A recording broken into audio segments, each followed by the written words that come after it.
ये new India है और इसके सपनों का विस्तार, इसकी उड़ान असीम है, इसकी इच्छा शक्ति असीमित है। तो भैया देखा क्या गजब का अमृत काल चल रहा है। लोग आत्मनिर्भर बनने के साथ साथ जुगाड़ू भी बन गए। लल्लन भैया यही शानदार नजारा देखकर तो मुझे कल से झाल मुरी खाते हुए भी नॉन स्टॉप हंसी आ रही है, क्योंकि कितने तेजस्वी लोग हैं। चूल्हे की करके झंझट खत्म, सीधे सिलेंडर पे ही बनाने लगे चाय गरम। यानी अब हमें विश्वगुरु बनने से कोई नहीं रोक सकता। और लल्लन भैया ये उन लोगों के मुंह पर करारा तमाचा है जो बोलते थे कि मोदी जी के राज में देश तरक्की नहीं कर रहा, क्योंकि देखो ऐसा शानदार विकास तो अमेरिका, चीन और जापान वाले भी नहीं कर पाएंगे। बताओ, कोई टीन काट कर चूल्हा बनाए दे रहा है तो कोई सिलेंडर की टंकी को काट कर।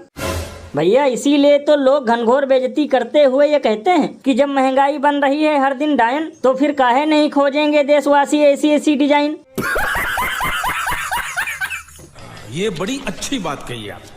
बताओ, एक तो ऐसे ही गैस सिलेंडर की किल्लत है, सब्सिडी में भी कटौती हो रही है, इसके बावजूद भी हफ्ते में 2-2 बार गैस सिलेंडर का रेट बढ़ रहा है। यानी देशवासी सरकार की धोती ऐसे तो खोलेंगे क्योंकि चारों तरफ से हवाई चप्पल वालों की हवा निकाली जा रही है।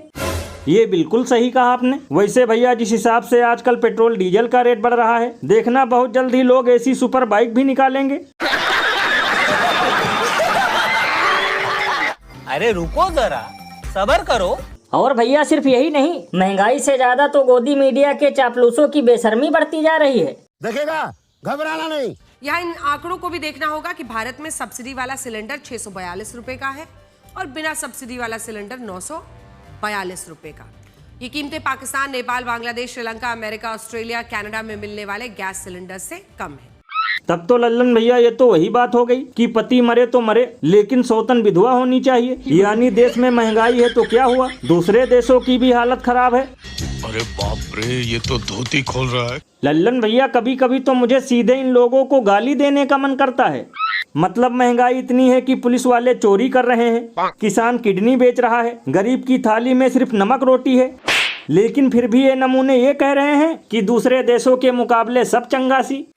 भैया इसीलिए तो इस पर महान कवि बाबा लपेटू दास ने कहा है कि इन दलालों ने ही कर रखा है देश का बंटाधार, तभी तो हर दिन पड़ रही है महंगाई की मार।